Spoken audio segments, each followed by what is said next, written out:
Hey, LeBron, what was most notable without AD as you guys started the third quarter in the game plan with him versus without? Two totally different things. How did you guys try to adjust on the fly today? Well, obviously, you have a game plan going into a game, how you want to execute offensively and defensively. And, the one thing that you can't predict if one of your, focal points go down. And obviously, that was big for our team, and being able to try to adjust on the fly after having a game plan was challenging for us. And but more importantly, the health of AD is what's most important for our ball club. Just with the uncertainty of him surrounding this going into Game 5, LeBron, how did you approach it as a leader with the rest of the group? And what is the key in the film room as you guys try to come up with some of the formula? Well, I mean, it's next man up. And obviously, if he's not ready for Game 5, it's going to be a tough blow for our ball club. But, next man up. And we've been like that all year. And, we're going to have to be like that in the hostile environment in Game 5. Dave. Hey, LeBron, so the next man up obviously would be referring to who would take his place in the lineup. But if AD plays and he's limited, or even if he doesn't play, how does your role, how does that fluctuate as the series moves forward? We'll see. Bill? LeBron, you went through a groin injury 2 years ago that obviously kept you out for a long time, and obviously two different groins here. But based on your experience with that injury, what does that do to kind of your ability to be optimistic about what AD might be able to give you the rest of the way and in this series? I don't know the severity of his groin injury. I have no idea. I haven't talked to him, so I'm not quite sure. I tore my groin on Christmas Day in Golden State, and rehabbed until I was able to get back on the floor, and still wasn't where I was before I tore it. My first year with the Lakers. So I worked my tail off in the off season, just to get back to playing at a unrestricted level. So I can only speak from my experience. I'm not, like I said, I don't know the severity of his injury. And until we know, I'm not going to comment on it. Dan? LeBron, what's it going to take for you guys offensively to get on track here? This has been kind of, 4 games now where the shot making hasn't been there. What are you seeing, and what needs to change?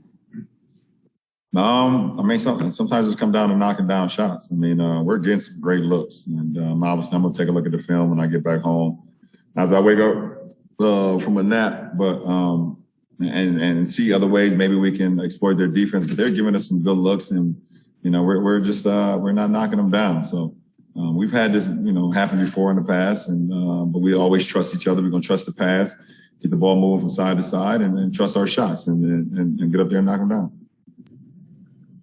Kyle. LeBron, you had those plays in the first half, the spin move to the dunk, the lob off the backboard from AC. How are you feeling in that stretch? And does you kind of being able to physically get to that level kind of add to the frustration of a guy like AD going out in the second half? That just seems like this year, once you guys are getting it together, it's just something else happens. I feel pretty good. Continue to work on my body, continue to work on my ankle, continue to work on my pace, and continue to work on everything that held me out for so long.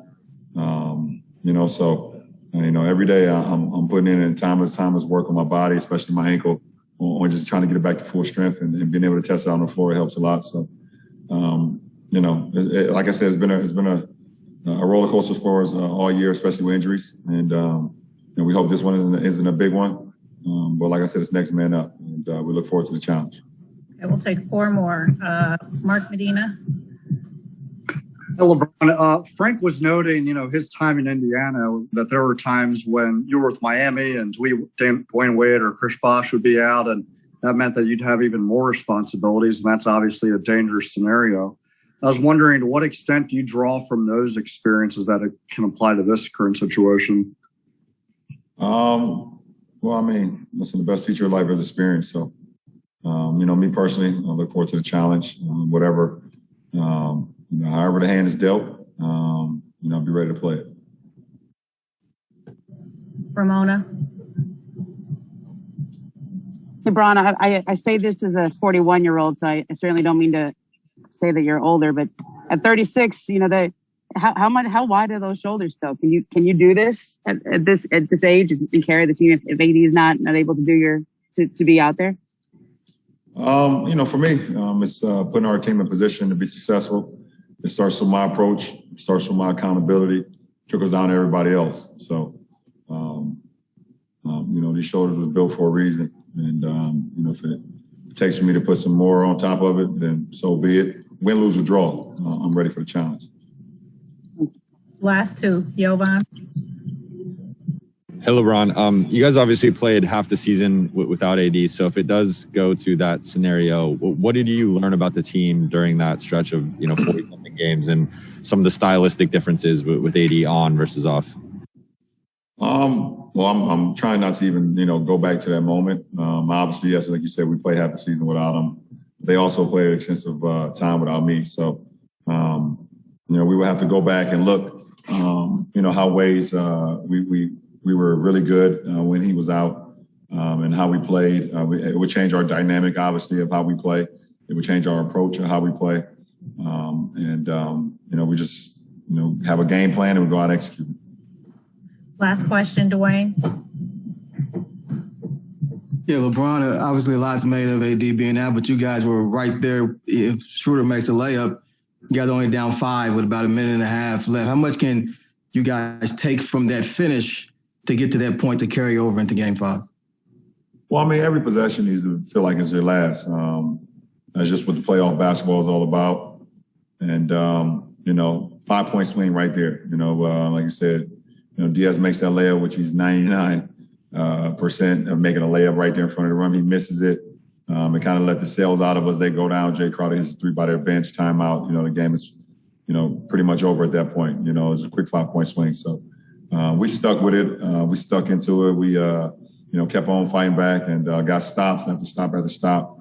Still made it a game, but they played well. I tip my hat to them. They came in, they played extremely well. And, it's going to be a big time Game 5 come Tuesday.